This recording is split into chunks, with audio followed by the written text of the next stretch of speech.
Halo pelajar bonsai, masih di materi bahan galian. Sama nih materinya kayak yang sebelumnya, wahong gunung.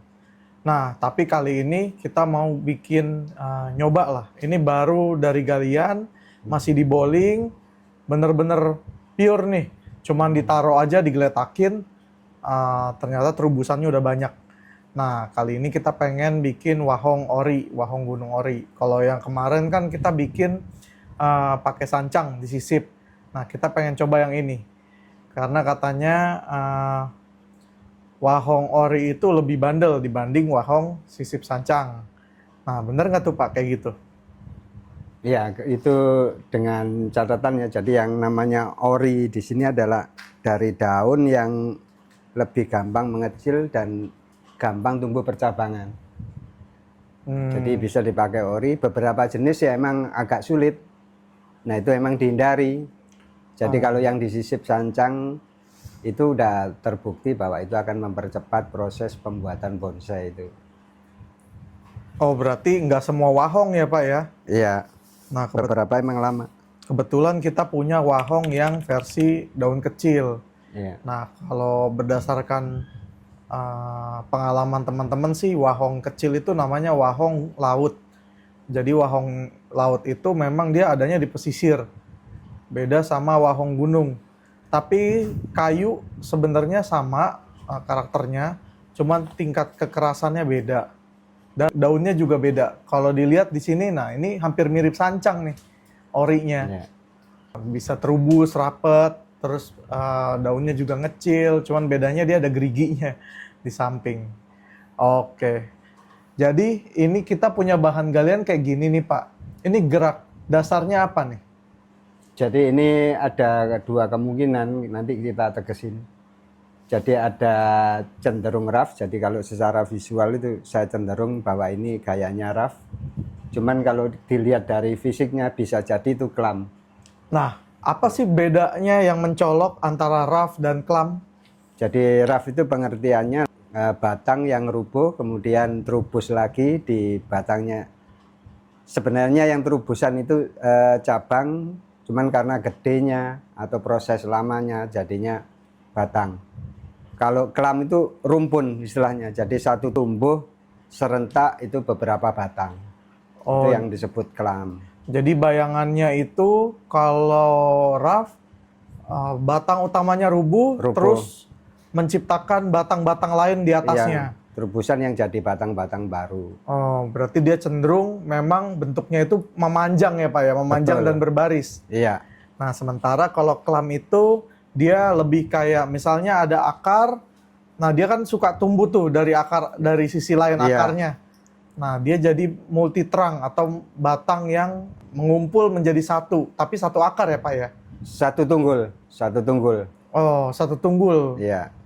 Hmm. Ya kalau kita ngomong dari biji ya satu biji. Jadi keluarnya itu pertama satu, kemudian nyusul yang lainnya di samping-sampingnya itu nyusul semua. Iya, karena memang liar aja ya Pak ya? Iya. Langsung aja kita mau rapiin dulu. Pasti geraknya dulu ya Pak, dipertegas ya? Iya. Jadi kalau kita mau membuat satu pohon dengan gaya apapun, terutama di gaya yang mempunyai batang lebih dari satu. Artinya di situ yang kita utamakan adalah komposisi batang. Nah ini ada, coba kita hitung ya. Jadi ini 1, 2, 3 nih yang di belakang, 4 ada di belakang juga, 5, 6, 7, 8, 9, 10 atau 11 ini bisa dihitung juga. Kemudian ini ada lagi bisa 12. Jadi sebenarnya komposisi inilah yang kita perlukan. Jadi di satu komposisi itu kalau kita jadikan satu kelompok itu ada satu yang jadi pemimpin, saya jadi panutannya. Nah di pohon ini ada kecenderungan. Jadi dia bergerak lebih dinamis, kemudian berukuran lebih besar, ini kriterianya. Nah itu batang yang mana? Batang yang paling mencolok ya? Ya mencolok. Oke. Jadi itu pertimbangan secara komposisi keberadaan atau fisik pohon. Jadi yang paling besar kalau menurut saya itu ini. Kalau munculnya posisi yang di samping kiri. Kemudian yang kemungkinan lagi samping kanan, paling kanan. Ini sebenarnya pohon utamanya. Ini sama ini. Yang lainnya itu menyusul, keberadaannya menyusul. Betul. Nah, antara ini sama ini posisinya bagus apa enggak dijadikan sebagai pemimpin atau ketua kelompoknya ini. Dalam artian bagus ini tumpang tindih apa enggak ya? Atau Iya. tegas enggak? Penegasannya juga. Jadi klam atau grouping, yang penting itu berbatang lebih dari satu. Enggak selalu mahkota yang jadi pemimpin itu harus di tengah, enggak. Di pinggir juga silahkan. Jadi di belakang juga silahkan. Yang penting dia harus kelihatan jelas. Tegas. Nah ya. Nah ini kalau susunan, ini kita pertimbangkan juga. Susunan pertimbangan kedua, kalau secara besarnya batang itu nggak bisa dipakai. Ini paling besar, kedua ini. Kalau dilihat dari keberadaannya, kita nggak mungkin ini dijadiin maskot atau ini. Jadi itu akan membuat komposisi atau prosesnya terlalu panjang. Kalau dipaksa bisa, itu kita kalah di waktunya. Nah kemudian yang paling cepatnya itu di kamuflase. Jadi kita lihat susunan yang sekarang itu yang paling berperan untuk bisa memungkinkan jadi maskotnya itu batang ini. Ini bukan yang paling besar di antara yang tegak. Yang paling besar itu malah yang ini. Ini yang kecil di belakang, ini. Pak. Ini paling besar di antara yang tegak. Kedua itu yang di belakang ini. Ini di belakangnya ini. Jadi batang yang ini ada kecenderungan untuk kita jadikan panutan. Jadi geraknya dia akan diikuti oleh gerak-gerak yang lain. Jadi ini pemimpinnya. Nah kita lihat lagi, jadi secara alami ini tumbuh juga lumayan bagus, geraknya lumayan bagus. Ini belum pernah di training.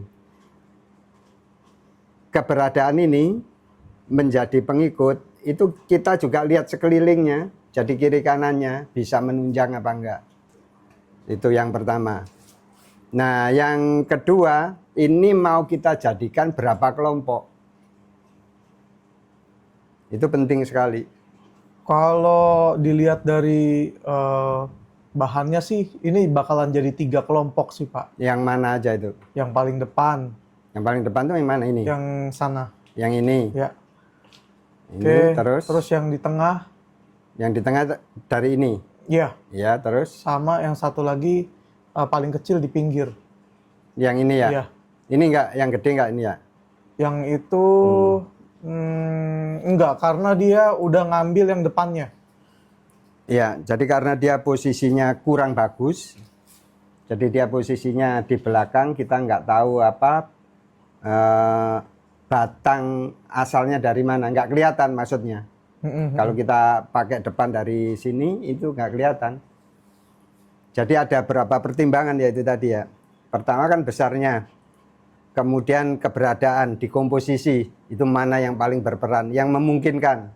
Jadi kemungkinan itu jadi pertimbangan lagi, itu kalau kita mau jadikan, pertama ini satu kelompok, jadi pemimpinnya tetap ini.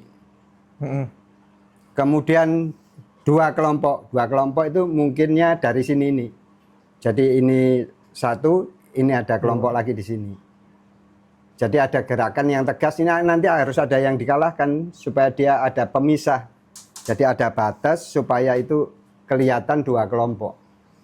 Nah itu nanti selanjutnya kita kuatin di masalah teknik pembuatan aja, itu sih gampang. Dan itu harus mengisi ruang.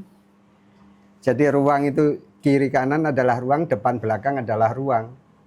Kalau satu susunan kemudian bisa menciptakan atau mengisi di 4 ruang itu sangat bagus. Soalnya itu pasti nanti akan timbul komposisi, dimensi, dan perspektif.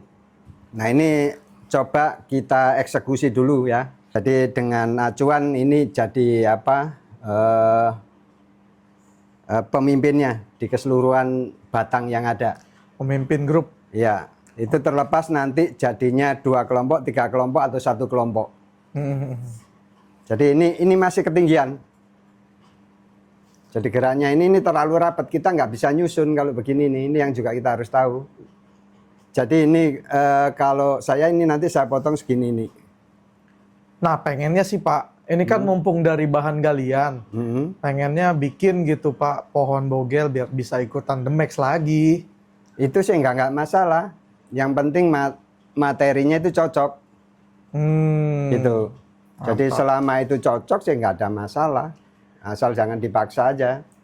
Jadi kita mungkin orientasinya untuk 30 cm maksimal ya. Iya. Jadi kita kurangin dulu ini yang ini supaya jadi panduan nantinya. Oke.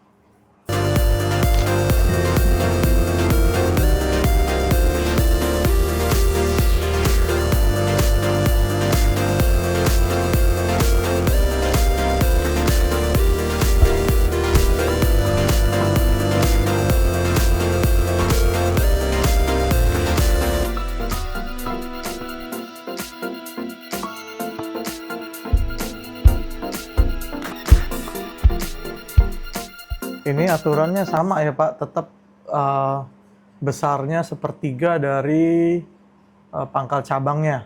Iya. Nah itu kalau yang depan agak bingung tuh saya ngelihatnya.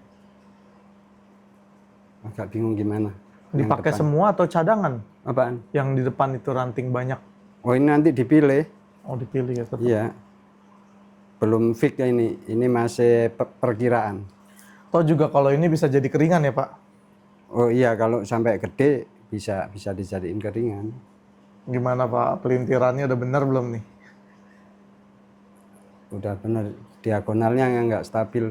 Iya. Terlalu jauh. Banyak yang terlalu jauh. Nah, nekuknya harus hati-hati. Pecah kalau nggak ya Pak? Pecah atau patah. Jadi ini kawatannya terlalu sampai ujung, padahal yang diperlukan mungkin sejengkal ini. Oh. Nggak apa-apa namanya. Boros ya. Besok lagi Iya. kayaknya harus lebih ujung doang. Soalnya ini masih diproses. Iya. Berarti ini jatuhnya masih percabangan sebenarnya malah ya. Yang ditekuk cabang atau apa pengganti mahkota. Iya. Terusan batang flow. Karena kan dia emang cabangnya banyak. Nih belum nih. Itu kecil banget. Ya emang kecil ya. Saya nggak bisa mas itunya. Kawat kecilnya aja. Kalau kepencet putus dia.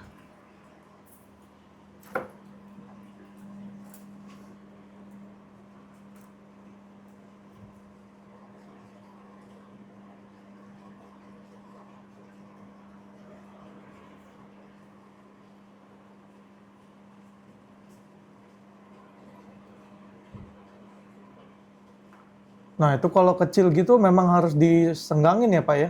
Apaan? Iya, soalnya biasanya kalau yang kecil pertumbuhannya cepat. Nah ini yang agak susah tuh, bikin konsisten sama jarak longgarnya itu loh. Nggak apa-apa itu nanti apa membiasakan lah. Oh, Kalau kita udah terbiasa, udah otomatis nggak pakai mikir udah jadinya. jadi buat teman-teman pelajar bonsai nggak usah ragu kalau patah ya, udah pasti wajar ya. Iya. Yang penting itu kita membiasakan yang benar. Jadi kalau itu berupa sesuai tahapan ya kita laluin aja kayak sekolah. Iya. Jadi nggak langsung mulus tekukannya. Iya. Dimaklumin. Malah saya awal belajar bonsai itu ngawat sampai putus Pak. Ngawat ngelilitnya aja putus. Kejepit kan dia, kejepit. Nah ini apa sebenarnya sih udah cuman beberapa kan masih pendek kayak gini kan nggak bisa dikawatin. Iya. Nah ini belum ada titik tumbuh. Nah ini mesti diarahin ini. Kalau seperti ini memang harus pindah pot dulu ya Pak? Iya, potnya yang gedean lah. Mm-mm. Soalnya targetnya kita ini pembesarannya lebih cepat. Iya. Ini yang dibutuhkan pembesaran setelah dikawatin ini. Soalnya udah diarahin kan ini.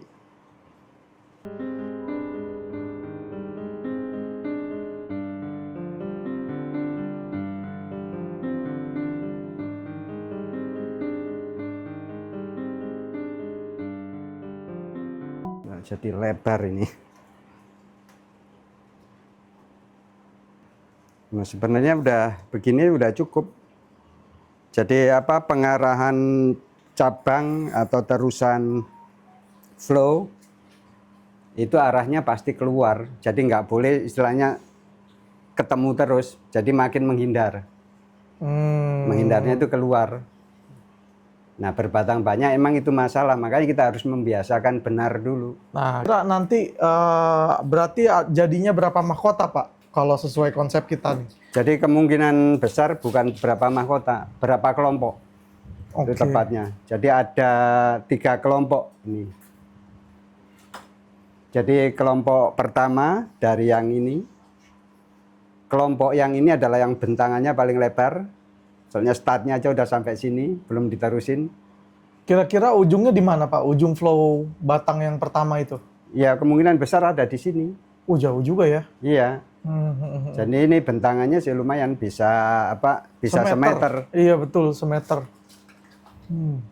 Jadi ini sini kira-kira 30 sentian jadi ya itu. Kalau yang itu Pak, yang di bagian atas, di belakangnya ini kan ada Ini sebelah sini Pak. Nah ini mau diapain nih? ini kan itu tadi udah saya lihat itu terusannya ini suplainya itu Oh, ke sini. Ini masih kelihatan dipotong aja, ini nanti dirapiin. oh tapi modelnya nanti finishing ala jinjinan gitu ya? Iya, bisa mulus aja nggak apa-apa. Jadi dipahat, tapi mulus itu nggak apa-apa. Yang penting, ini jangan sampai menonjol. Oke. Bisa kelihatan kok itu dari depannya udah kelihatan. Tuh. Nah menonjolnya ini yang dihilangin. Kalau dari depan soalnya Iya. nonjol banget tuh. Ya ini. Karena ini yang dipotong karena dia gede. Oke. Jadi sekarang ada 3 kelompok. Jadi pertama ini nanti mahkota utamanya dari sini. Di sini ada semi mahkota, di sini juga ada semi mahkota. Nah, kemudian keduanya ini. Jadi mahkota dari ini. Oke. Jadi posisinya mungkin di sini. Artinya ini juga masih perlu panjang. Di sini ini. Ini kurang turun, cuman kawatnya apa mesti double itu. Kalau nggak patah. Iya. Itu terus ini nggak ada semi mahkota kayaknya nih. Ini mungkin ada terap-terapan ya, sub. Ini Oke. juga. Cuman mahkota kayak gini kan ada semi mahkota, ini sih nggak usah. Yang di kelompok ini. Di kelompok ini istilahnya cuma 2 batang. Oke. 2 batang. Jadi kalau kita mau bikin semi mahkota yang paling mungkin itu ada di sini. Yang paling mungkin dari terusannya ini. Cuman ini kurang turun aja. Kalau ini udah sedang segini. Jadi mahkota mungkin ada di sini nanti. Oke. Nah, kemudian ini kita lihat ya. Jadi yang pertama ini kelompok ini terdiri dari ini, cabang ini, batang ini juga difungsikan sebagai batang. Jadi ada 3. Nah, yang utamanya itu mahkotanya itu ini. Jadi kita ngarepin ini nanti tumbuh untuk nerusin flow. Ini flow-nya belum selesai, kita bikin begini ini. Agak ke belakang dulu ya, ini tekukan agak belakang baru ke depan, agak ke sana, agak ke kiri. Tapi tarikan secara global itu cenderung ke kanan. Itu yang pertama. Kenapa ke kanan? Soalnya di sini ada beberapa batang yang perlu ngisip, dia perlu ruang. Jadi ini nanti terdiri dari 1, yang belakang 2, ini titik tumbuhnya mesti agak ke bawah dari sisi belakang, belum tumbuh. Jadi 1, Ya. 2, 3, 4 ini Ya. sama 5. Jadi ini kelompok utamanya. Jadi kebetulan ada 5 batang. Ini yang rimbunnya ya, paling Ya, rimbun. jadi itu perlu ruang yang cukup. Nah, itu yang kita harus pahami bahwa setiap pohon, setiap batang itu memerlukan ruang yang cukup untuk percabangannya. Kalau muka menghadap kamera yang mana nih Pak? Ya kurang lebih di sini ini. Nah, ini guys mukanya. Sangar. Kira-kira ada nggak nih yang kebayang jadinya gimana? Ntar coba komen di kolom komentar lah. Kira-kira jadinya gimana? Kalau misalnya pakai pot, berapa senti nanti kira-kira panjang itu? Dan jenis pot apa nih Pak kira-kira yang cocok? Kalau potnya pot oval tipis, kalau panjang kira-kira sampai ini loh. Oh, belakangnya? Ini, terus belakangnya sih kayak ini aja. Ini sih nggak perlu terlalu banyak bentangan di belakangnya ini. Lebih sedikit aja ini. Oval berarti ya Pak? Oval, dia tetap oval. Nah, terus depannya juga nggak terlalu lebar, mungkin ini tambah 2 cm, yang belakang juga 2 cm. Nah, ini di mahkota, nah ini di sini. Jadi mungkin plus 5 sentian ini kan usah. Ini yang agak panjang ini 20 cm. Iya karena emang panjang banget Iya. sih.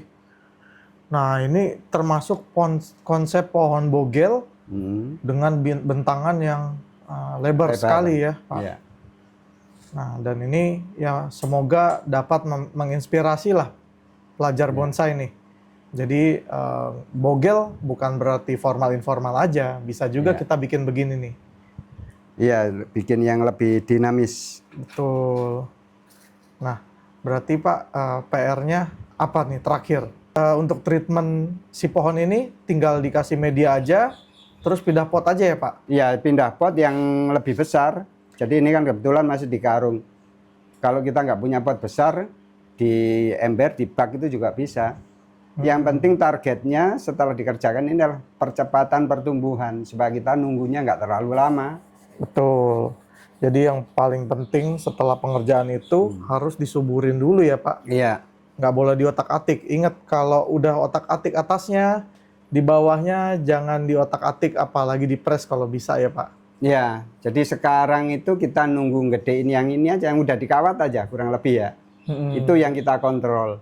Jadi pertumbuhan di luar itu biasanya masih ada, dan itu yang kita mesti berkala kita potong, kita tahan.